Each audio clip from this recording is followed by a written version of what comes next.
Coming up today on Breeze TV, Election Day is just on the horizon. Do you know who's on the ballot? And basketball is back after their first year in the sun, how the teams are preparing for their season openers. Plus, pick up the weights with this new club that aims to empower a new generation of strong women. I don't think that was it.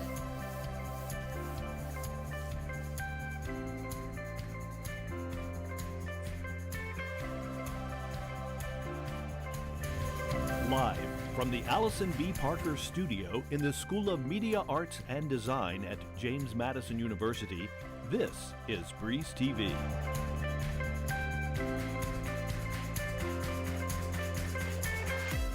Welcome back to Breeze TV. I'm Maggie Rickerby. And I'm Zoe Mallory.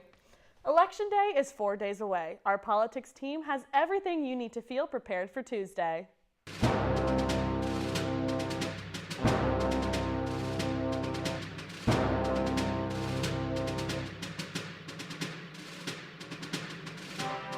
Thanks, Zoe, and good afternoon, JMU. I'm Sam Game, and this is Breeze TV Politics. Our reporter Alexa Bonilla is at City Hall with updates on early voting. What do you have for us, Alexa? Thanks, Sam. I'm here at City Hall because Election Day is coming up on Tuesday. If you can't make it to the polls on Election Day, Saturday is your last chance to catch your ballot. Saturday is also the last day of early in-person voting in Virginia. The polls will be open on Saturday and on Tuesday from 6 a.m. to 7 p.m. You can cast your vote right here at City Hall on either day, or if you're a JMU on-campus student, you can cast your vote on Tuesday at Godwin Hall. That's all for me. Gotta go vote now. Thanks, Alexa. We end our People in Politics segment this week with two candidates for Rockingham County School Board, Amber Ham and Paula Lamb. With 4 kids in RCPS, Amber Ham has been a familiar face at school board meetings. After a push from the community, she's running to represent District 2. We need to support our teachers, and we need to support our students. You know, some of the kids, you know, especially with my background as the Special Education Advisory Committee Chair, and I also have 2 kids that have IEPs. I know sometimes things aren't equitable, and so we need to make sure things are equitable so that we're serving all students. Ham is running her campaign based off of 5 commitments. If elected, she says she will work to support students and teachers through holistic approaches. I want to build and foster a community of excellence, and the way to do that is through community, collaboration, engagement, and respect. And so that's one thing as a school board member that I want to actually bring to the school board. Paula Lamb is running for Rockingham County School Board in District 5. Lamb has been an active parent for the district for the last 20 years, serving as PTA president and being a part of the boosters at Spotswood High School. She also works for the Rockingham Educational Foundation, a fundraising arm for the county's public schools. Lamb's campaign calls for an increased awareness in the relationship between students, teachers, and parents. My goal, once I get on the school board, is to be a voice of reason and to take the time that is needed to actually research the topic at hand so that we know what is going on in our school systems and we can provide information on the school board and make decisions based off of facts. Lamb says she wants to provide ways of educational success to the children and parents within the community. We'll provide a quality education and we'll give our students the opportunity to be successful in their future. Alexa Bonilla is still at the polls with an early voter. What's going on, Alexa? Thanks, guys. I'm here with Leslie, who's a volunteer today passing out sample ballots. So, Leslie, can you tell me what are some key issues on the ballot? Actually, what we have on the ballot this year is there's just 2 political positions. It's the Senate seat in the 2nd District of Virginia and a House seat of delegates in the 34th District. Other than that, it's just kind of non-political positions of clerk of the court, the Commonwealth Attorney, and the sheriff, and of course then the school member board. But really 2 political positions on the ballot this fall. And why should people vote early? The importance of voting early is, I think it helps a lot with fraud, because if you vote early and then somebody tries to come in a month later and pretend that they're you, they realize that that person's already voted. So that kind of helps with the fraud, I believe. Well, thank you so much for joining me, Leslie. That's all for me. Back to you guys in the studio. Thanks, Alexa. We'll now throw it over to contributor Logan Mitchell with your national news rundown. Thanks, Sam. Disgraced entrepreneur Samuel Bankman-Fried was convicted of all 7 charges of fraud and conspiracy by a jury this Thursday. In a publicized trial, Bankman-Fried was accused of stealing customer funds from his now defunct cryptocurrency exchange platform, FTX, for his own personal gain and to fund his other company, Alameda Research. In the trial, his former associates testified against him, and Bankman-Fried himself took the stand. With a maximum sentence of 110 years, Bankman-Fried is expected to appeal. A former Memphis police officer who was involved in the murder of Tyre Nichols pleaded guilty to charges this week. The officer, Desmond Mills Jr., said he will cooperate with authorities in investigating the 4 other ex-officers involved in the incident as part of his plea deal. Nichols, a 29-year-old black man, was beaten to death after being confronted by officers. His death sparked protests in Memphis and other cities over policing and the treatment of black people by police. In Kentucky, rescue teams continue to search for a man trapped under the rubble of a shuttered coal processing building. The Pontiki preparation plant, which was in the process to be demolished, collapsed this Tuesday with 2 workers inside. The site is owned by Lexington Coal, who was commissioned for the demolition of the old plant. The House recently approved an aid package for Israel. The Republican-backed bill included military aid funded in part by cuts to the IRS and passed on a party-line vote. In the Senate, Majority Leader Chuck Schumer opposed the bill for omitting aid to Ukraine and Gaza and announced plans for a separate bipartisan aid package. That is all for politics. Back to Zoe and Maggie. Thanks, Logan. We're picking it up again with the sports desk. And football is on the road this weekend. Can they keep up their winning streak? Then, the move to the Sun has helped the Dukes get on primetime TV. Plus, a pregame tradition that has gone on for almost 40 years. Stay tuned.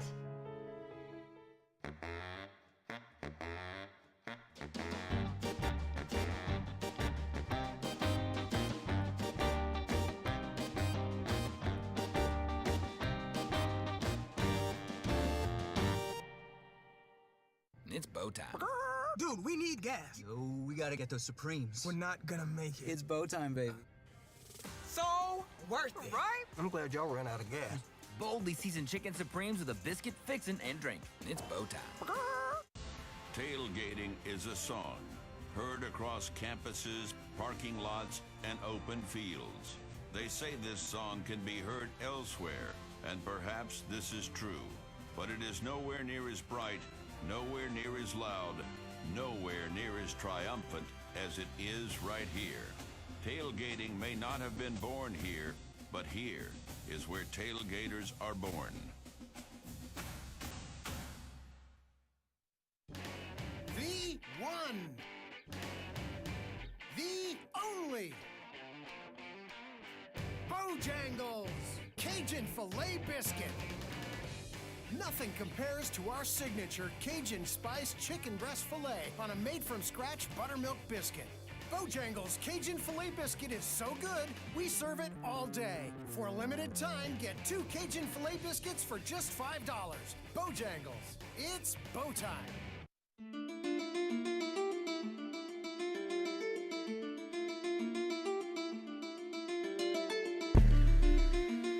Welcome back to the Sports Desk, your source for all things JMU sports. This is Colby Reese. Basketball season is back. Coming off their 26-8 season and a Sun Belt title, women's basketball will lace back up this upcoming Monday. Take a look at the Dukes, who believe they can be even better than last season.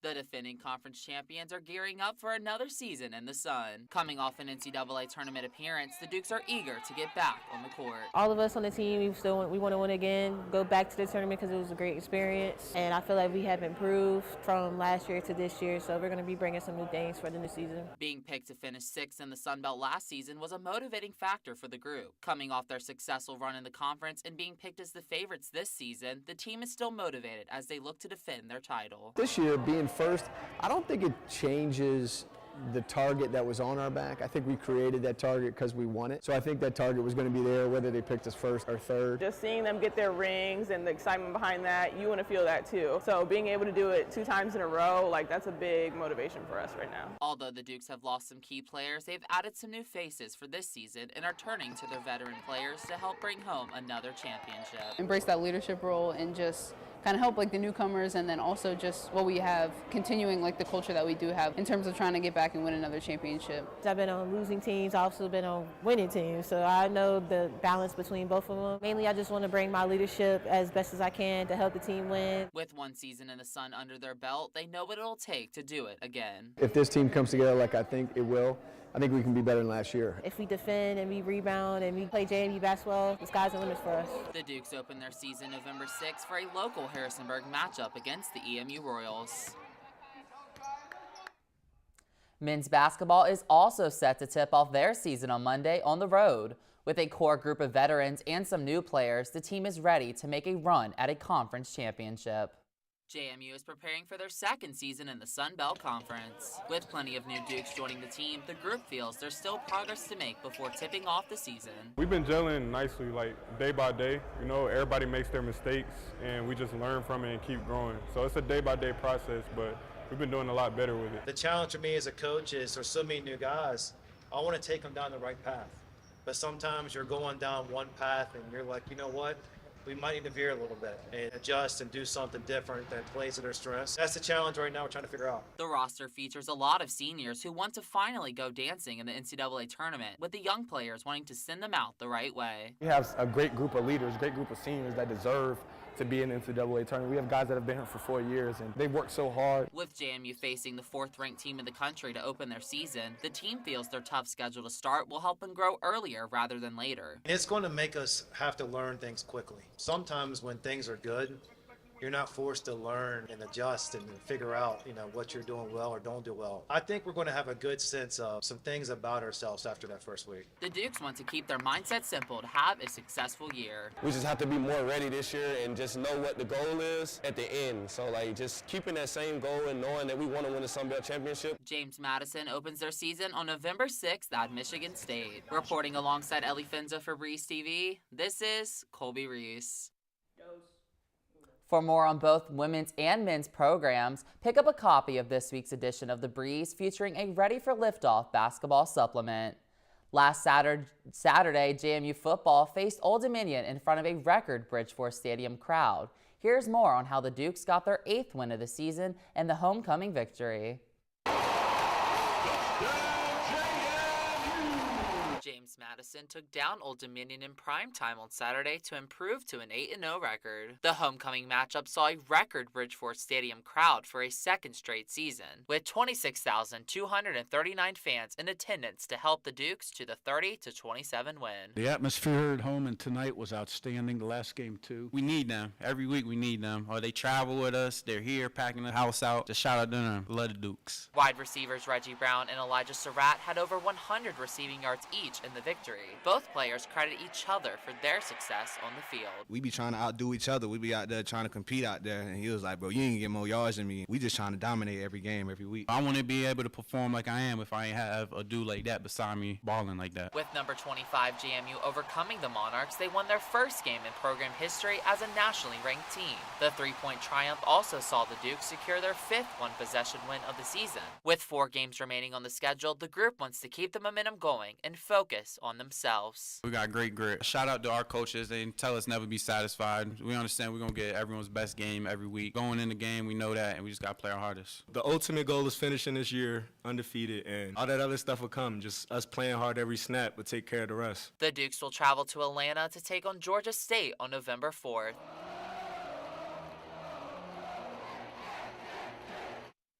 Sports reporter Piper Hepler is in studio to tell us more about the football crowd. Piper, what do you have for us? Thanks, Colby. Tents pop up all over campus before kickoff begins. Friends, family, and alumni and faculty bring out the grills and the fun before every home football game at JMU. Tailgating is a tradition that many students and alumni love, with homecoming seeming to attract the biggest crowd. But some diehard JMU fans have been tailgating for years, including the first ever Duke Dog mascot, Eric Schnurr, who's been tailgating with his fellow Dukes for almost 40 years. We have not missed a year since we graduated. A couple of us, we have not missed 1 year of homecoming. Says that it's the community at JMU that keeps bringing him back, and he's not the only one with this sentiment. Alumni Beth and Tom Robertson are a part of another big group that have also been tailgating since the 80s. Robertson says their tailgate crowd raises to 30 to 40 people during peak games like homecoming. Tailgating has become a friend and family affair, with kids and grandkids following their footsteps as past and future Dukes. We've had season tickets since 2011. And so that kind of lets everybody kind of knows where we are at the convo. We kind of park in the same spot. So even if people don't come every year, they know where to find us when they do come. That's all from me. Colby, back to you. Thank you so much, Piper. JMU plays on the road tomorrow against Georgia State, which should serve as a tough test for the Dukes. The Panthers are 6-2 this season and 3-2 in Sun Belt play. Georgia State is coming off a big loss to in-state rival Georgia Southern, 44-27. Running back Marcus Carroll has been a key part of the team's offense this season, already producing over 1,000 yards and 12 touchdowns. But JMU still has the best rushing defense in the country, despite allowing 138 yards last week. For the Dukes on the offensive side of things, head coach Kirk Cinetti wants his team to improve in the backfield. I would like to see more production in our run game. I'd like to see us open a few more holes. And I think maybe in some cases as a staff. James Madison has won plenty of close games this season, with the defense stepping up and making plays time and time again. The defensive unit feels prepared for those moments and wants to continue getting stops when it matters most. We all trust each other out there, so especially when, offense may be having a bad game or, the other team is producing a lot, we can really come in and trust each other and have communication to really bring it home in the fourth quarter. The Dukes will look to avoid having their undefeated season and once again in the state of Georgia. Kickoff for the conference matchup is at 3:30 p.m. on ESPN2 at Center Park Stadium.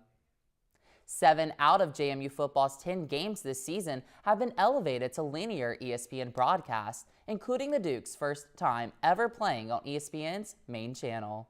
Marshall getting set to host JMU, who comes in here undefeated and the last remaining unbeaten team in the Sun Belt. What a story they've been. With JMU making their jump to the Sun Belt last season, the opportunity to have games streamed on a bigger platform was important to athletics. Going back to our move to the Sun Belt, that was a big emphasis. One of many reasons why the Sun Belt move made sense, and it was the exposure that came with the Sun Belt's media deal with ESPN. JMU games were streamed on Flow Sports while playing in the CAA. It's a little more work to kind of get into the app and do all that, but it worked. Fans have appreciated the easy access ESPN provides. I absolutely prefer ESPN Plus. It's so easy to navigate. We got all the games. It's great. While giving supporters a better way to watch all of JMU's athletic programs, the national exposure from ESPN may have an even greater impact on the university. I feel like JMU is now a national brand, and we should be a national brand. This is one of the most amazing schools in the country, the best school in Virginia, and so having that national stage on ESPN, not just ESPN Plus, has been fantastic. Warner says JMU football success has helped them have their games promoted from ESPN Plus broadcasts to mainstream networks, but isn't worried that'll change too much regardless of the record of the Dukes in future seasons. I do think JMU has established itself with ESPN as a school of interest in terms of TV ratings. People care about our games. We have a large fan base, a passionate fan base that cares about what we're doing. ESPN has allowed JMU to grow its athletics tremendously and will continue to provide a national spotlight on the Dukes.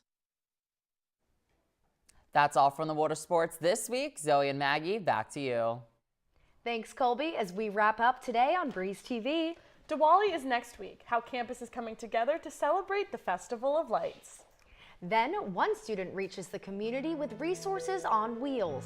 Plus, get your caffeine fix with this new drive-through coffee experience. You won't want to miss it.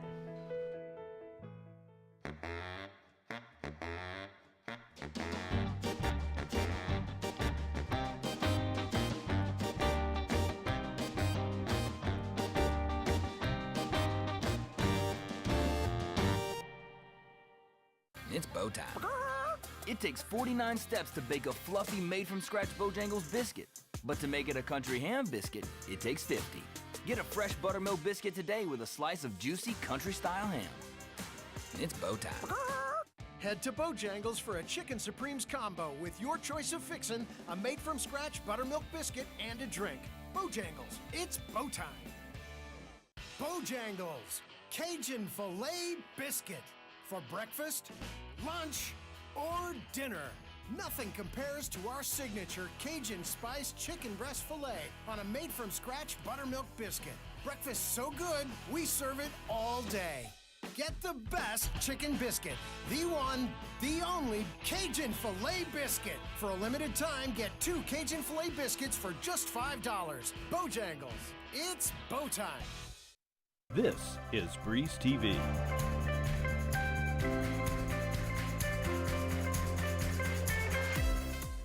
In preparation for Diwali festivities, reporter Noelle James is in studio with the chairwoman of the South Asian Student Association. Noelle? The association is gearing up to celebrate Diwali, the Hindu festival of lights, and other South Asian fall holidays and festivals. Joining me today is Forum Nanavati, the chairwoman of the association. Thank you so much for joining us today. I understand that this is also the first time that we're having these celebrations on campus. Talk to me about what goes into the process. Well, first of all, thank you for having me here. Some of the things that go into the process is number one, finding the right venue, getting all the adequate decorations set up, getting the right food, making sure we have all the good music, and making sure, and most importantly of all our people of South Asian descent and origin are able to come and attend the celebration. And I know you kind of touched on this a little bit, but what is the importance of this Festival of Lights and other celebrations that you have? So this is a very big celebration in a lot of the religions in India, more specifically Hinduism, because this is the celebration of the triumph of good versus evil. In one of the most important epics or long stories in Hinduism, the Ramayana, this symbolizes Ram, the hero, coming back home after his wife had been kidnapped by an evil king, Ravan. And so to celebrate his triumph, they lit all the lamps in his home country or region.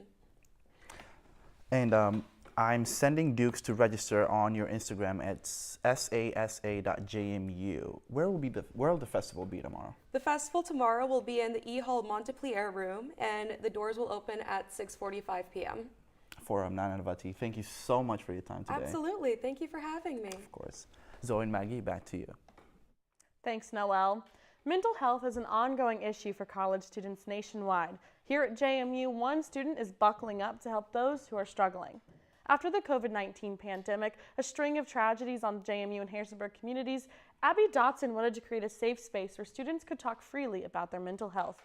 This led to co-founding the Struggle Bus. That was on campus for students, but that was mobile and that could really go to where the students were and meeting people where they were at in their times of crisis and their moments of pain. And so when that student said the Struggle Bus, I was like, oh my gosh, that's it, that's the Struggle Bus. Dotson says she hopes that the bus can give students a break from their daily routine to relax and help build a sense of community. So keep talking about it, keep talking to students, keep playing, keep having fun, because when we do that, we build resilience and it changes us in deep ways. To keep up to date with the Struggle Bus, you can find them on Instagram at thestrugglebus.hberg. Student lifters sweat it out at UREC as JMU Girl Gains picks up the kettlebells for their first group lift. Reporter Natalia Nelson hits the iron and brings us more. Who runs the world? The ladies of JMU Girl Gains just might. They muscled their way through a vigorous workout led by their founder and chapter president. When she found out that JMU didn't have a chapter, freshman Faith Hoyle began one herself.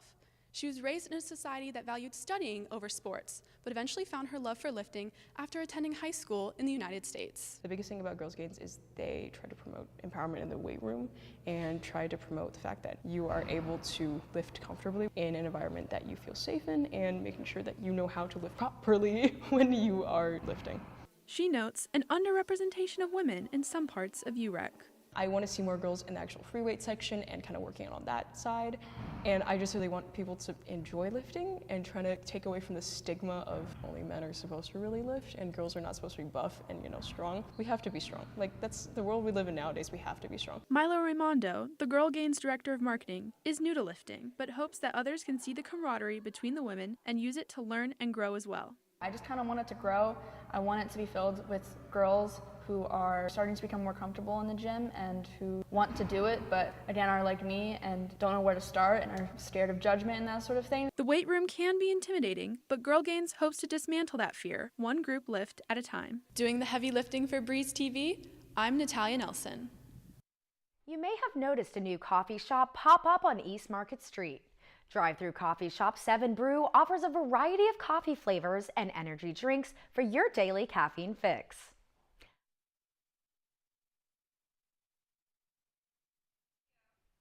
Director of Trading Haley Liggett says the shop's unique atmosphere and positivity sets them apart from competitors. On our speed, our efficiency, and our quality of our drinks, but we're definitely going for our culture and our kindness that we spread out to the community. 7 Brew has already sparked connections with JMU and Harrisonburg by giving back, with JMU sorority Phi Mu and donating to the Harrisonburg Fire Department. Liggett says she's most excited for the local crowd to enjoy the culture and diversity 7 Brew brings to the coffee table. Mine is different here, but all together we create this real fun, joy fun for everybody to experience. Liggett says that 7 Brew anticipates to see lots of JMU faces stopping by and will be kicking off their grand opening this Saturday. In the upcoming week to celebrate the launch, they will be giving out a small drink at select times from Saturday until Friday.